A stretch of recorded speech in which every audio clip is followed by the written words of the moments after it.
em Marcos capítulo 8. Abra sua Bíblia em Marcos capítulo 8, versos 1 a 21. Marcos 8, de 1 a 21. Naqueles dias, quando outra vez se reuniu grande multidão, e não tendo eles o que comer, chamou Jesus os discípulos e lhes disse: Tenho compaixão desta gente, porque há 3 dias que permanecem comigo e não têm o que comer. Se eu os despedir para suas casas em jejum, desfalecerão pelo caminho. E alguns deles vieram de longe. Mas os seus discípulos lhe responderam: De onde poderá alguém fartá-los de pão neste deserto? E Jesus lhes perguntou: Quantos pães tendes? Responderam eles: 7. Ordenou ao povo que se assentasse no chão. E tomando 7 pães, partiu-os, após ter dado graças, e os deu a seus discípulos para que estes os distribuíssem, repartindo entre o povo. Tinham também alguns peixinhos, e abençoando-os, mandou que estes igualmente fossem distribuídos. Comeram e se fartaram, e dos pedaços restantes recolheram 7 cestos. Eram cerca de 4.000 homens. Então Jesus os despediu.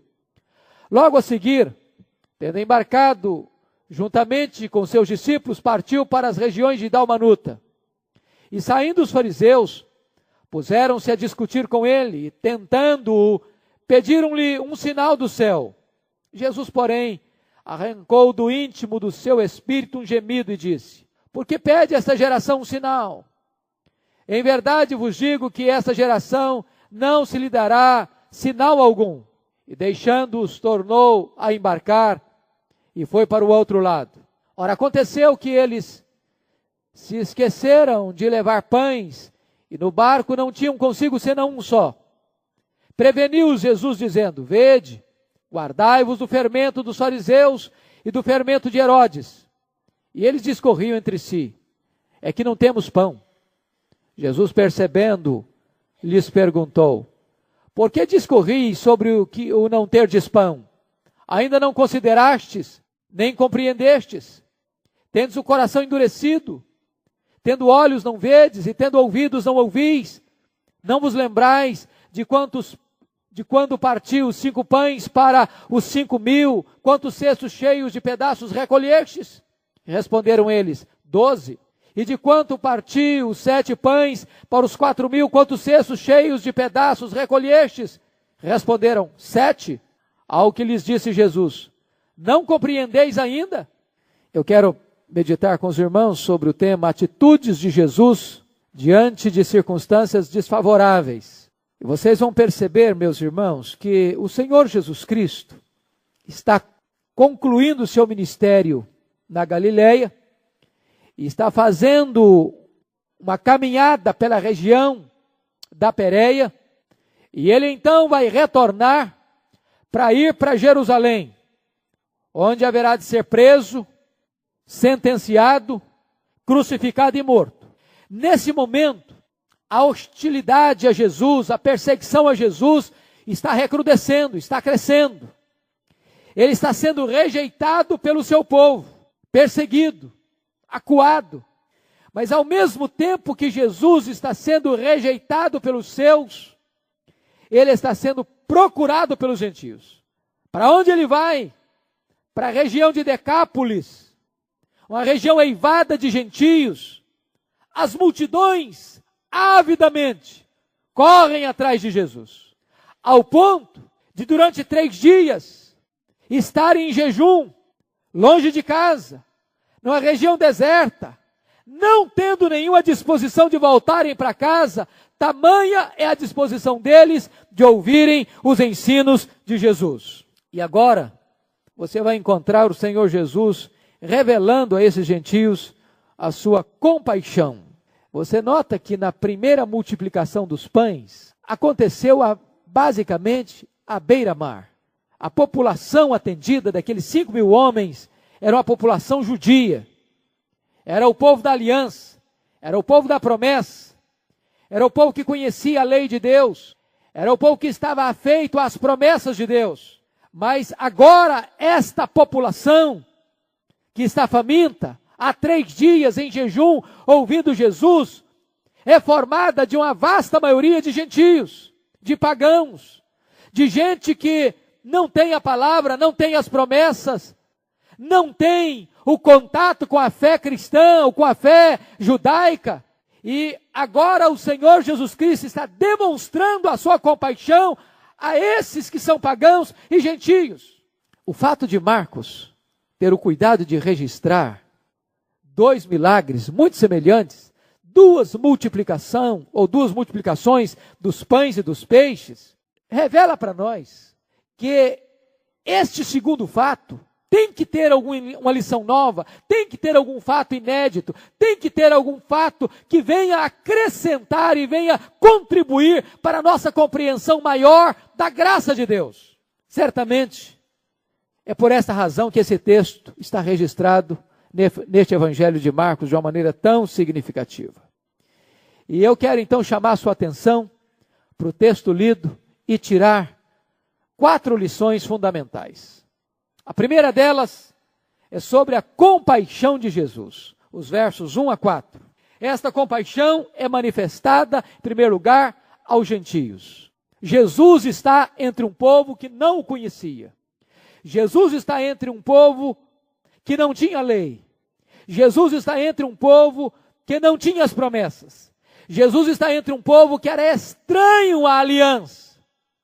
E é exatamente este povo que busca Jesus, que quer ouvir Jesus, que está interessado em escutar as palavras de Jesus. Quando o povo da aliança, quando o povo da promessa, quando os mestres de Israel estão perseguindo de uma maneira sutil e muitas vezes hostil também ao Senhor Jesus Cristo. Desta maneira, este milagre está apontando para nós um fato, é que o reino de Deus está se abrindo para todos os povos, para todas as nações, para todas as etnias, para todos aqueles que estavam distantes, mostrando que o reino de Deus não é judaico, o reino de Deus não é um gueto étnico, o reino de Deus alarga suas fronteiras, o reino de Deus alcança todos os povos, todas as raças, todas as tribos, todos aqueles que contemplam o amor de Deus estão agora aqui, embutidos e incluídos nesta promessa. John Charles Ryle diz que o Senhor já está demonstrando compaixão para aqueles que não são o povo de Deus, para aqueles que não têm a fé, para aqueles que não têm a graça, para aqueles que estavam longe das misericórdias ou do alcance da promessa de Deus. Isso revela para nós a universalidade do Evangelho. Esta palavra que está aí no versículo 2, tendo compaixão desta gente, porque há 3 dias permanecem. Essa palavra permanece aí. Não é apenas permanecer de uma maneira estática durante 3 dias, sem comer, sem beber, porque a região era desértica. Mas essa palavra permanecer traz uma ideia de permanecer na expectativa de Deus agir. Essa palavra significa esperar em Deus com fé, apesar das provações e sofrimentos. Segunda coisa que eu chamo a sua atenção é que a compaixão de Jesus atrai os gentios. Versículo 3. Se eu os despedir para suas casas, em jejum, desfalecerão pelo caminho, e alguns deles vieram de longe. Preste atenção nisso. O que é você ir ouvir uma palestra, ouvir um discurso, ouvir um sermão? Porque até aqui Jesus não tinha feito milagre nenhum. Passa um dia, passa a noite, vem o segundo dia, vem a segunda noite, vem o terceiro dia, e aquele povo não arreda o pé. Você já parou para pensar nisso? Nós às vezes somos impacientes quando passa do horário, 5 minutos, 10 minutos, nós já ficamos inquietos, já ficamos perturbados, já perdemos a calma, o relógio nos escraviza, nos domina. Pense você que tinha 4.000 homens, devia ter muitas mulheres, deviam ter muitas crianças. Imagine você o que é uma multidão numa região deserta, sem conforto, sem segurança, exposto ao perigo do calor do dia, do frio da noite, e eles são atraídos de maneira irresistível pela compaixão do Senhor Jesus Cristo. Não tem tempo, não tem cansaço, não tem fome, nem mesmo seus afazeres pode tirar aquela multidão daquele local, porque estão encantados, porque estão atraídos pela pessoa, pelos ensinos, pela doçura e pela compaixão do Senhor Jesus Cristo.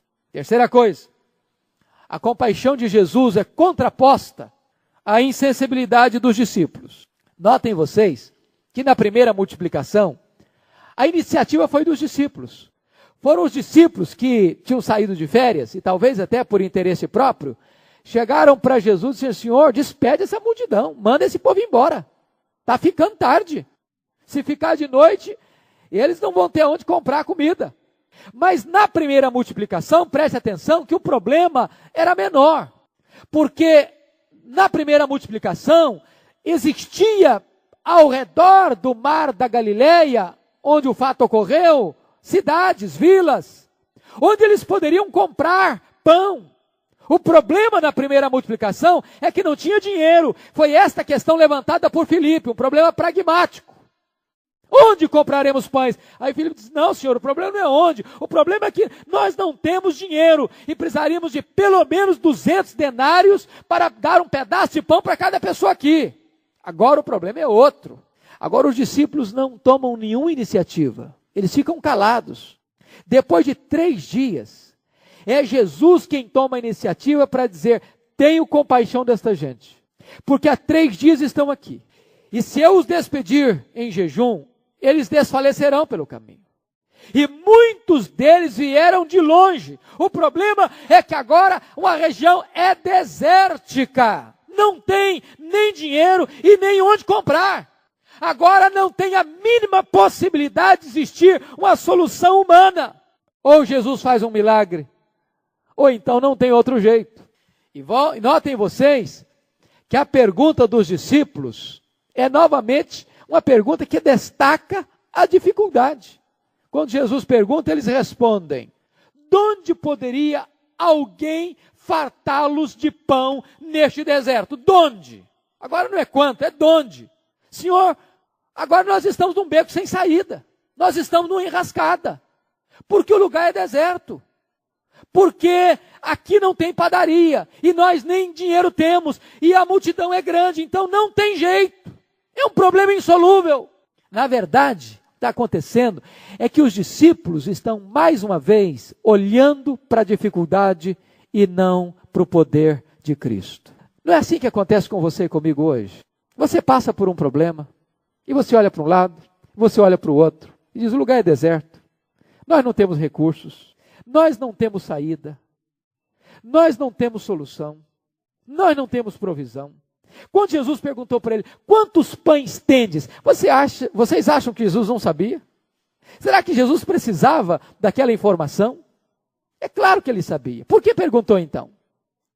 Exatamente para ressaltar na mente deles a absoluta insuficiência dos recursos humanos para atender às necessidades da multidão faminta. Olhe agora do ponto de vista espiritual. Nós não temos recursos em nós mesmos. Nós não temos suficiência em nós mesmos. Nós não temos provisão de nós mesmos para atender à grande demanda da multidão faminta e carente da graça de Deus. Se você perceber, o que está acontecendo aqui é que a memória dos discípulos é curta e o coração é duro. Porque nem evocar o primeiro milagre da multiplicação eles evocam. Eles poderiam ter uma luzinha acesa dizendo: olha, Jesus multiplicou pão e peixe lá daquela ocasião. De repente Jesus faz outra vez. De repente ele aponta uma mesma solução milagrosa. Mas eles não olham para a possibilidade de Deus. Eles olham para a grandeza da dificuldade deles. Esse é o seu problema, esse é o meu problema. Às vezes nós não paramos para ver quantos milagres Jesus já fez. Quantas providências ele já tomou, quantas soluções ele já nos deu, quantas portas ele já nos abriu, quantos milagres ele já operou, e nós só olhamos para o problema, nós só olhamos para a dificuldade, nós só olhamos para a nossa limitação, e jamais olhamos para a perspectiva do que Deus pode fazer, apesar da nossa limitação e da escassez dos nossos recursos. Meu irmão, Olhe para a solução de Deus, mais do que para o seu problema. Põe os seus olhos no poder de Jesus e não na pequenez dos seus recursos. Olha para a vida com os olhos daquele que pode o impossível dos homens. A segunda lição que eu quero destacar nesse texto não é a compaixão de Jesus agora, mas é o poder de Jesus. Versículo 5 a 10. E você vê no versículo 5, e Jesus lhes perguntou: quantos pães tendes? Responderam eles: 7. O pouco nas mãos de Jesus é muito. Irmãos, Jesus podia ter, do nada, criado e feito pães e peixes. Do nada ele criou o universo, as galáxias, os mundos estelares. Mas agora ele resolve começar o milagre da multiplicação a partir daquilo que se tem para apresentar a ele. O que é que você tem? Quando aquela viúva endividada procurou Eliseu, aflita, desesperada, porque os credores batiam a sua porta e ela não tinha com o que pagar, Eliseu perguntou: o que é que você tem? Aí eu tenho um pouco de azeite lá em casa, mas isso não vale nada. O que é que você tem? Quando Deus chamou a Moisés para enfrentar o maior império do mundo, Deus perguntou: o que é que você tem na sua mão, Moisés? Senhor, eu só tenho uma vara, um cajado de pastor. Pois é, com esse cajado você vai fazer dobrar um império. O que é que você tem na mão? Talvez você está olhando apenas para a sua limitação. E a partir do que você tem, é que Deus vai começar a fazer um grande milagre. Ponha o que você tem nas mãos do Senhor Jesus. É interessante observar que a palavra pão traz-nos a ideia bíblica de vida. E a palavra deserto traz a ideia de separado da vida. Portanto, servir pão no deserto é como que uma contradição de termos ou como que uma impossibilidade. Quando o salmista diz que Deus prepararia uma mesa no deserto, só Deus pode fazer isso. Só Deus pode fazer isso. Porque você é fraco e eu sou fraco. Os nossos recursos são pequenos. Mas Deus pode pegar os seus recursos pequenos e multiplicá-los. Deus pode usar um vaso frágil de barro como você e eu e realizar coisas grandes e portentosas. Deus pode pegar os seus pães e os seus peixes para alimentar uma multidão. Então Deus começa, o Senhor Jesus começa a partir do que nós temos para multiplicar. E Ele está nos ensinando uma verdade, que nós jamais deveríamos duvidar do poder que Cristo tem para prover pão para quem tem fome. Nós vivemos numa sociedade, na linguagem de Amós, em que Deus mandaria fome não de pão, mas fome da palavra. E a fome da palavra. Podem ter certeza disso, irmãos. As pessoas não sabem que estão com fome. Mas quando uma pessoa vai avidamente tentar satisfazer a sua alma nos banquetes do mundo, na verdade ela está com fome. Ela tenta encontrar esta satisfação interior lá, mas ela está com fome. O pecado do povo revela a fome do povo. Lembra lá do rei Salomão, quando ele tentou buscar saciar a sua alma com bebida, com dinheiro, com prazeres e com sucesso? Olha para a sociedade, olha para os jornais, olha para as revistas, olha para o glamour da sociedade contemporânea, e vocês vão perceber que os homens estão com fome do eterno, mas não descobrem que este pão é oferecido por Jesus. E a igreja tem pão com fartura. E a igreja tem o alimento para a sociedade que está alienada e afastada de Deus. E nós precisamos compreender que Jesus tem pão com fartura para atender e para satisfazer a necessidade de todas as pessoas. Segunda coisa, a ação divina não exclui a participação humana. Versículos 6 e 7.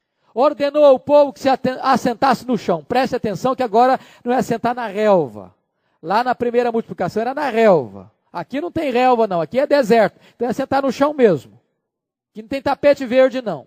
E tomando os 7 pães, partiu-os após ter dado graças, e os deu aos seus discípulos para que esses os distribuíssem, repartindo entre o povo. Tinham também alguns peixinhos, e abençoando-os, mandou que esses igualmente fossem distribuídos. Notem vocês que agora o Senhor Jesus realiza o milagre a partir do que tem.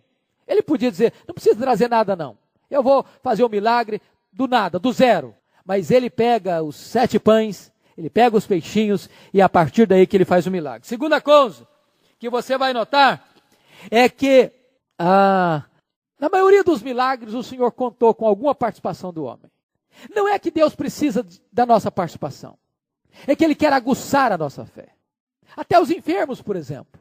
Os enfermos eram levados a Ele. Às vezes, o Senhor dizia o seguinte: estenda a tua mão, seja feito segundo a tua fé, levanta-te. Desta maneira, o Senhor está fazendo uma conexão entre a ordem dEle e a reação do homem. Isso para despertar a nossa fé. Porque às vezes nós olhamos para a nossa impossibilidade, eu não vou me levantar, eu não vou estender a mão, para o paralítico se levanta, como é que eu vou levantar? Tem 38 anos que eu estou deitado nessa maca e é sempre o que levantar e nunca consegui. Meu amado irmão, sob a ordem de Jesus, faça o que Ele manda. Pedro disse, Senhor, eu trabalhei a noite inteira, não apanhei nada, mas sob a tua palavra eu lançarei as redes. Então, fé é quando você obedece o que Jesus manda, ainda que a circunstância seja absolutamente desfavorável. Preste atenção em outra coisa. Segundo lugar, ele requer ordem. Ele pediu que a multidão se assentasse. Aqui, Jesus está mostrando o seguinte, que a ordem humana é necessário para a ação divina. Ele manda sentar. Se não haveria, depois de 3 dias, tinha criança, tinha pessoas idosas. Eu imagino que uma multidão faminta, depois de 3 dias, ao ver pão e peixe, poderiam atropelar uns aos outros, poderia causar mais dificuldades. E Jesus disse, vamos ter ordem. Vamos agir com bom senso. Terceiro lugar, ele deu graças. Preste atenção nisso. Os milagres são precedidos por gratidão e não por murmuração. Talvez você tenha tido escassez na sua vida. Porque diante das dificuldades, quando você está num deserto, você murmura, você reclama, você lamenta. Você faz como o povo no deserto. Provoca a ira de Deus. Mas o Senhor Jesus Cristo dá graças. E quando Ele dá graças, o milagre da multiplicação acontece. Olha em quarto lugar, que Ele parte o pão. O milagre aconteceu quando o pão foi partido. O que representa isso para você e para mim? Entrega o que você tem e tenha disposição de dividir o pouco que Deus lhe deu, para que o milagre da multiplicação aconteça. Isso é até na vida financeira, sabia? É até na vida financeira. Preste atenção. Olha a linguagem de Paulo em 2 Coríntios, capítulo 8 e 9. Qual é a semente que multiplica? É a que você come ou é a que você semeia? É a que você semeia. A semente que você guarda, a semente que você come, essa morre, essa acaba. A semente que você semeia, aquilo que você dá, diz a Bíblia que se torna sementeira. Quando você quebra, quando você reparte, quando você dá aquilo que você tem, a multiplicação acontece, porque esta é uma lei estabelecida pelo próprio Deus. Mas note você aí, em quinto lugar, que ele usou os discípulos para alimentar a multidão. Jesus faz o milagre, mas os discípulos fazem a distribuição. Quem dá o poder da palavra é o Espírito Santo de Deus, mas quem prega a palavra é você. Quem abre o coração é Deus, mas quem caminha para levar a mensagem é você. Às vezes nós oramos e nas nossas orações nós tentamos transferir a nossa responsabilidade para Deus. Deus, envia alguém lá para falar, Deus. Deus está dizendo, não, você que é enviado para ir lá falar. Deus, manda alguém para consolar o fulano, Deus. Deus está dizendo, é você que deve ir consolar o fulano. Deus, manda alguém lá para ajudar aquele irmão que está passando necessidade. Deus, não, o recurso para ajudar aquele irmão está na sua mão, vai lá. Jesus multiplicou, mas Jesus entregou na mão dos discípulos para que eles distribuíssem. Os recursos de Deus para a expansão do reino de Deus estão nas nossas mãos. Isso me faz lembrar o pastor que chegou na igreja e ele estava fazendo uma campanha para a construção do templo E ele chegou no domingo de manhã muito feliz, muito alegre, e disse: meus irmãos, eu tenho uma boa notícia para dar para vocês. E a igreja ficou toda cheia de expectativa. Eu quero dizer para vocês que todos os recursos para a construção do nosso templo já foram providas. E o povo aplaudiu, todo feliz, todo alegre. Essa é a boa notícia que eu tenho para vocês. E a segunda notícia que eu tenho para vocês é que os recursos de Deus estão nas mãos de vocês. Aí o povo não aplaudiu mais. Os recursos de Deus estão nas nossas mãos. Quando você distribui, Deus multiplica. Eu estive recentemente, semana passada, em Londrina, e a igreja presbiteriana teve um desafio fantástico. O clube da cidade foi colocado à venda. E a igreja, há alguns anos, já tinha comprado parte do terreno. E agora colocaram à venda mais 13 mil metros quadrados, já com construção, com piscinas, com tudo que tinha direito. Por um preço abaixo do mercado. A igreja resolveu fazer uma campanha para comprar o terreno. E comprou. E o que eu achei bonito foi o testemunho que o pastor me deu. Ele tinha um carro de luxo. Boa parte da sua economia estava investida no seu carro. No dia da campanha, o pastor foi na frente da igreja e disse: meus irmãos, eu estou doando o meu carro. Estou entregando a chave, os documentos, botem o carro à venda. Eu quero dar um exemplo para que este terreno seja comprado. O carro foi para a loja para ser vendido e foi vendido. No dia 31 de dezembro daquele ano, o carro chegou na garagem do próprio pastor que doou. Um irmão da igreja que não quis se identificar, comprou o carro e devolveu o carro ao pastor que havia doado. Aquilo me impressionou, porque quando ele doou, ele não pensou nisso, ele não tinha essa intenção, ele não imaginava isso. Mas Deus é capaz de devolver a você em dobro aquilo que você investe. Quem multiplica é Deus, mas quem distribui é você. Quem dá os recursos é Deus, mas quem abre a mão é você. A provisão tem sua origem em Deus, mas a distribuição da provisão passa pelas suas e pelas minhas mãos. Terceiro ponto que eu gostaria de frisar nessa mensagem. Primeiro, a compaixão. Segundo, o poder. Terceiro, o sofrimento de Jesus. Versículos 10 a 13. Olha aí, por favor. E saindo os fariseus, puseram-se a discutir com ele, tentando-o, pediram-lhe um sinal do céu. Jesus, porém, arrancou do íntimo do seu espírito um gemido e disse: por que pede esta geração um sinal? Em verdade vos digo que essa geração não se lhe dará sinal algum. Preste atenção num fato aqui. Na primeira multiplicação dos pães, vocês se lembram que Jesus despediu os discípulos sozinhos. E ele ficou para trás. Subiu ao monte para orar. E os discípulos passaram por aquela tempestade. E depois Jesus foi caminhando por sobre o mar para encontrar com eles. Aqui não acontece isso. Aqui Jesus entra no barco e vai com os discípulos. Quando ele chega do outro lado, os detetives da vida alheia, os guardas espirituais de Israel, os fiscais da vida alheia, os fariseus, estavam lá com as suas setas envenenadas para atacar Jesus. Notem vocês que esta atitude dos fariseus, e o texto nos informa que eles puseram-se a discutir com ele, tentando-o, pedindo-lhe um sinal do céu. Esta incredulidade dos fariseus provocou uma dor profunda no Senhor Jesus Cristo, ao ponto dele arrancar de dentro do seu espírito um profundo gemido.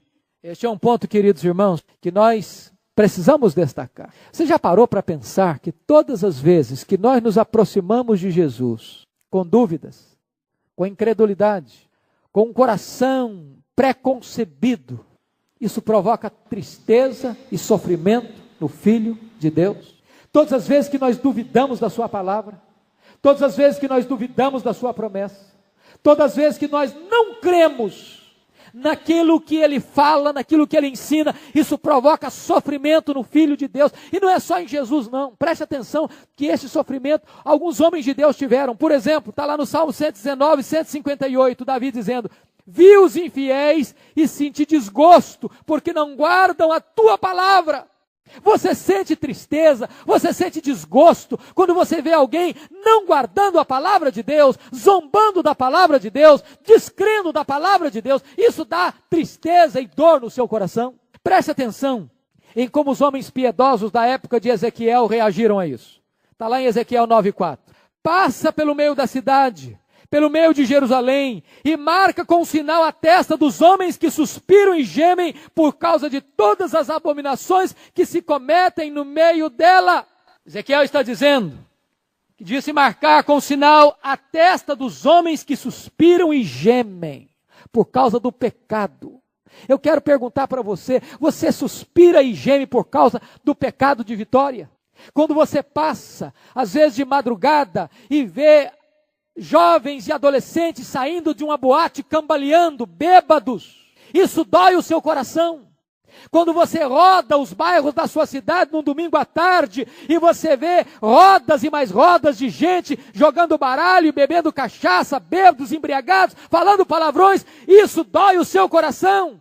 Quando você vê pessoas se capitulando às drogas, se chafurdando na lama do vício, isso dói o seu coração. Olha o que Ló afirma acerca dessa questão, registrada em 2 Pedro 2,8. Porque este justo, pelo que via e ouvia quando habitava entre eles, atormentava a sua alma justa cada dia, por causa das obras iníquas dos homens de Sodoma e Gomorra. Você atormenta a sua alma de dia e de noite, todo dia, ao ver a iniquidade, ao ver o pecado. Olha o que Paulo dizia, quando afirma o seguinte: tenho grande tristeza e incessante dor no meu coração, porque eu mesmo desejaria ser anátema, separado de Cristo por amor de meus irmãos, meus compatriotas segundo a carne. Quando Paulo olhava para os judeus e via a dureza do coração dos judeus, isso doía tanto nele, que dizia: meu Deus, eu preferia estar perdido e ver o meu povo salvo. Isso dói em mim, isso é como uma espada atravessando o meu peito e a minha alma. Temos nós essa sensibilidade? Temos nós essa compaixão? Temos nós esse suspiro profundo de dor? O que é que os fariseus fazem com Jesus? Olha para o texto aí. Diz o texto, versículo 11: e saindo os fariseus, puseram-se a discutir com ele. Aliás, os fariseus gostavam de uma discussão. Cuidado com aquelas pessoas que gostam muito de discussão, apenas pelo prazer de discutir, ou apenas para pegar você no contrapé, ou apenas para ter um motivo de que o acusar. Na verdade, os fariseus não estavam interessados na verdade. Na verdade, eles não queriam conhecer a verdade do Senhor Jesus. Eles queriam pegar Jesus no contrapé para acusá-lo, para ter de que acusá-lo e levá-lo à morte. A palavra discussão aqui, inclusive, é uma palavra específica, usada para a ideia de discussão inútil e desqualificada. Aliás, pega o Evangelho de Marcos e você vai ver que todas as vezes que os fariseus, os escribas estão discutindo, eles estão desviando o foco de alguma coisa importante. Quando os discípulos estavam no sopé do Monte da Transfiguração, lidando com um problema grave de um menino endemoniado, e eles não tendo poder para expulsar aquela caça de demônios, diz a Bíblia que os escribas e fariseus discutiam com os discípulos. Meu irmão, não gaste o seu tempo discutindo com gente que não quer levar Deus a sério. Sabe o que Jesus fez? Versículo 13. E deixando-os, tornou a embarcar e foi para o outro lado. Jesus não gastou o seu tempo, não gastou as suas energias, não concentrou a sua atenção naqueles que não queriam buscá-lo com sinceridade de alma. A segunda coisa que eles fizeram foi tentar. Tentaram Jesus. Eles não queriam a verdade, eles queriam fazer Jesus tropeçar. Esta é a atitude do diabo. O diabo usa a palavra para quê? Para tentar.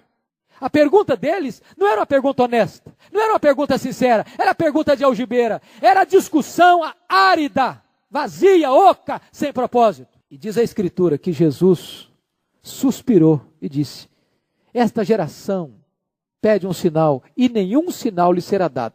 Agora, quando você vai para Mateus narra esse texto e acrescenta um fato novo. Por que Marcos não acrescenta esse fato novo?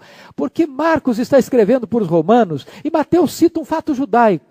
O que está lá em Mateus? Mateus diz o seguinte: esta geração má e perversa pede um sinal e nenhum sinal lhe será dado a não ser o sinal de Jonas. Qual era o sinal de Jonas? Morte, sepultamento e ressurreição. Em outras palavras, Jesus já tinha feito tantos milagres. Os cegos já estavam vendo. Os surdos já estavam ouvindo. Os paralíticos já estavam andando.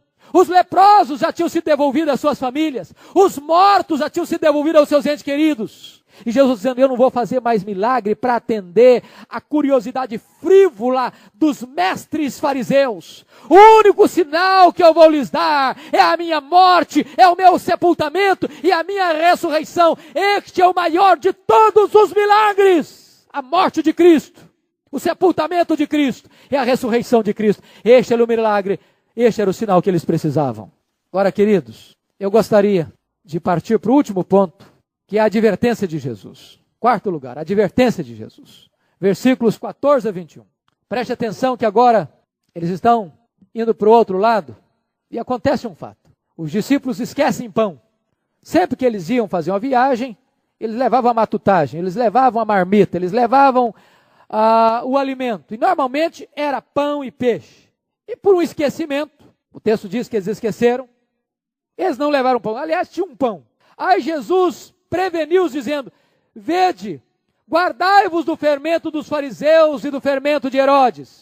E os discípulos logo tiraram a conclusão apressada. Jesus deve estar falando de pão, que nós não trouxemos provisão. Mas Jesus não está falando do fermento do pão, ele está falando do fermento da doutrina. E aí Jesus vai discutir com ele, vocês estão com a memória afiada, vocês sabem quantos pães eu multipliquei, 5 pães para 5.000 pessoas. 3 pães para 5.000 pessoas, 5 pães e 2 peixinhos, né? Para 5.000 pessoas. Vocês sabem que eu multipliquei 7 pães para 4.000 pessoas. Vocês não entendem ainda que eu não estou falando de provisão, que se precisar de provisão eu tenho o mesmo poder e posso multiplicar outra vez. Eu estou alertando a vocês de uma outra coisa. Eu estou falando para vocês do fermento dos fariseus e do fermento de Herodes. Jesus está falando da necessidade de guardar-se das más influências. O que era o fermento dos fariseus? Lá em Lucas 12:1 diz que o fermento dos fariseus era hipocrisia. Aqui, possivelmente seja o formalismo, aquela religião apenas de forma, mas sem vida. O que Jesus está dizendo é que eles tinham que se acautelar da influência deste ensino pernicioso dos fariseus, de uma religião sem vida. De uma religião apenas de casca, de rótulo, de fachada, de aparência. De uma pessoa que parece muito zelosa e muito ortodoxa, mas na verdade ela não tem vida, ela não tem coração prostrado aos pés do Senhor, ela não tem alma regenerada e convertida ao Senhor. Jesus está dizendo que eles tinham que guardar do fermento de Herodes. Qual era o fermento de Herodes? Herodes era aquele homem que escutava, até de boa mente, e até temia, mas não obedecia. Você conhece gente assim? Que gosta até de vir à igreja, que gosta de ouvir a palavra de Deus, que gosta de escutar uma boa música, é capaz até de sentir um calafrio na espinha em determinados momentos, ficar até com medo da mensagem, mas volta para casa e a vida não muda, continua no seu pecado, continua uma vida mundana, continua sua vida secular, secularismo, bota Deus na lateral da vida. Jesus está dizendo o seguinte, cuidado com essa influência, de vocês terem uma religião apenas de forma, mas não tem poder. Ou de vocês apenas gostarem de ouvir a palavra de Deus, mas não mudarem de vida. Cuidado com esse fermento. Aliás, a figura de fermento é uma figura muito própria. Porque fermento na Bíblia tem a ideia do mal, representa o mal. Por isso que na Páscoa não podia ter fermento. Tinha que tirar todo o fermento de dentro de casa no período da Páscoa. Nas ofertas não podia ter fermento, porque o fermento é um símbolo do mal. O Senhor Jesus, melhor, o apóstolo Paulo, escrevendo aos Gálatas, ele disse que um pouco de fermento leveda a massa toda, lá em Gálatas 5:9. E ele diz para a igreja de Corinto, lá no capítulo 5, tirai o fermento. O que ele estava falando? Tirar a prática do pecado. Está falando lá daquele pecado no capítulo 5, daquele moço que cometeu um ato de incesto com a sua própria madrasta. E Paulo diz, você tem que disciplinar, você tem que tirar o pecado. Não pode contemporizar o pecado. É fermento. E o que é fermento? É uma coisa pequena, é pouca, mas que introduzida na massa, leveda a massa toda. E influencia, percorre, penetra. Advertência. Finalmente, Jesus está estabelecendo a necessidade de ter discernimento. os discípulos tinham memória afiada e entendimento pobre. Eles sabiam da história, de quantos pães, de quantos peixes, de quanto sobrou. Na primeira vez sobraram 12 cestos, agora sobraram quantos cestos? Quantos? 7 cestos. Você fica pensando, mas puxa vida, mas lá tinha mais gente e sobrou mais. Aqui tinha menos gente e sobrou menos. Tem duas explicações. Primeiro, que esse time de cá tem 3 dias que não come, pensa nisso. Está de jejum há 3 dias, então agora nós vamos comer para valer mesmo. Mas a segunda razão é que a palavra cesto aí é outra palavra. A palavra cesto lá do capítulo 6 de Marcos, na primeira multiplicação, era aquele cesto que as pessoas levavam para a sua matutagem, para o seu grupo. Talvez fosse o cesto que os discípulos carregassem para a provisão deles do dia. Era um cesto que uma pessoa podia carregar tranquilamente, caminhando pela estrada. O cesto aqui, do capítulo 8, versículo 11, ou melhor, capítulo 8, versículo 8, é outra palavra grega. E esta palavra é um grande cesto. A palavra que nós poderíamos usar para o nosso contexto aqui é um balaio, ou uma caçamba. Alguns aqui sabem o que é caçamba. Caçamba é um balaio maior, onde uma pessoa ata este balaio nas costas, e ele é quase do tamanho da pessoa, e essa pessoa então para carregar milho, outras coisas mais. Para você ter uma ideia, este cesto aqui é a mesma palavra que aparece lá em Atos 9, 25, quando Paulo desceu num cesto muralha abaixo. Então era um cesto que cabia um homem dentro dele. Então não era um cestinho, era um grande cesto. O grande ponto que Jesus está querendo ensinar para nós é o seguinte: aqueles discípulos não tiveram discernimento. Eu fico pensando que tendo um mestre tão especial como Jesus, e aqueles homens andando com Jesus 3 anos, ouvindo todo dia, toda noite, e de repente Jesus falava uma coisa e eles entendiam outra. Eles eram lerdos no entendimento.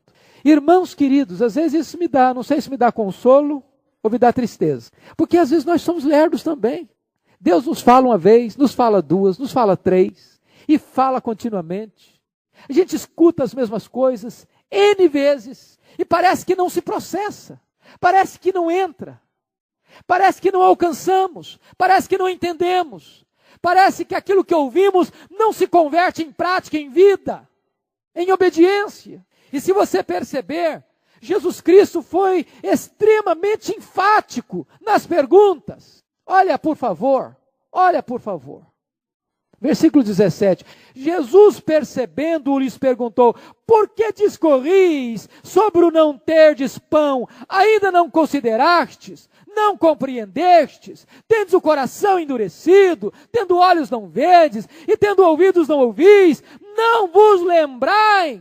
Lá no versículo 21, ao que lhes disse Jesus: não compreendeis ainda?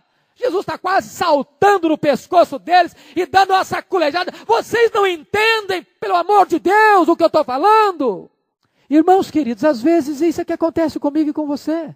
O Senhor precisa nos dar uma balançada. Você não está entendendo, você tem olhos e não vê, você tem ouvidos e não entende. Será que não compreendeu ainda? Precisamos aguçar e afiar o nosso entendimento, queridos. Afinar o nosso ouvido pelo diapasão do Senhor Jesus. Ele está exigindo de nós compreensão. Eu quero terminar dizendo o seguinte: os anos se passaram, 2000 anos praticamente, e ainda hoje há uma multidão faminta. E eu quero dizer que esta fome não se mata na padaria nem no supermercado. Somente a igreja tem pão para essa gente que está com fome. Somente a igreja tem pão. Às vezes falta pão na igreja. Às vezes na igreja se tem apenas prateleiras vazias e fornos frios, e receita de pão e farelo de pão, mas não tem pão. E eu quero perguntar para você em nome de Jesus: você tem dado pão para quem tem fome? Você tem levado a palavra de Deus? Você tem aproveitado as oportunidades?